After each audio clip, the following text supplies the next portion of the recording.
അങ്ങയുടെ മൊഴിയിൽ നിന്നൊഴുകും തിരുവചനം ഒരു മനമായി കേൾക്കാം, ഒരുമയോടെ പാടാം, അനുഗ്രഹമായി തീർക്കാം ഈ സുദിനം നമ്മിൽ വചനത്തിൻ കൃപയോടെ മുന്നേറിയിടാം.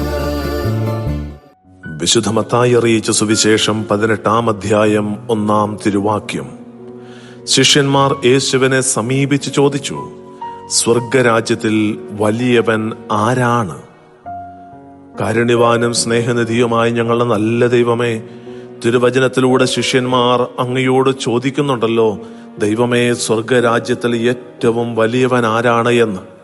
ദൈവമേ, ഈ ലോക ജീവിതത്തിന് ശേഷം സ്വർഗത്തിലേക്ക് എത്തിച്ചേരുവാൻ ആഗ്രഹിക്കുകയും പ്രയത്നിക്കുകയും ചെയ്യുന്ന ഞങ്ങൾ അറിഞ്ഞിരിക്കേണ്ട വലിയൊരു സത്യമാണ് ശിഷ്യന്മാർ എന്ന് ചോദിക്കുക.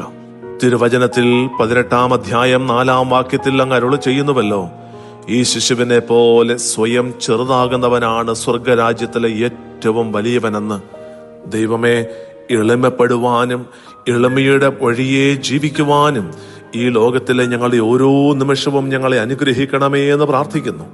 വളരെ പ്രത്യേകമായി ഇന്നേ ദിവസം തിരുസഭയിൽ വിശുദ്ധ കൊച്ചുറസിയായുടെ തിരുനാൾ ആഘോഷിക്കുമ്പോൾ ദൈവമേ, എളിമയോടെ മറഞ്ഞു നിന്നുകൊണ്ട് ദൈവത്തിന് വേണ്ടിയും സഹോദരങ്ങൾക്ക് വേണ്ടിയും ജീവിക്കുവാനും ശുശ്രൂഷിക്കുവാനും കൃപ നൽകി ഞങ്ങളെ അനുഗ്രഹിക്കണമേ എന്ന് ഞങ്ങൾ പ്രാർത്ഥിക്കുന്നു.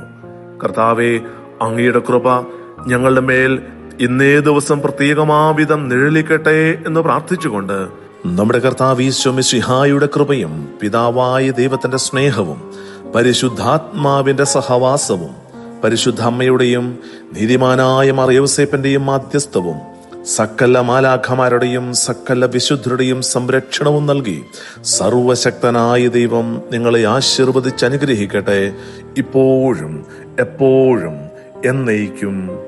ആമേൻ. വചനത്തിൻ കൃപയോടെ മുന്നേറിയിടാം.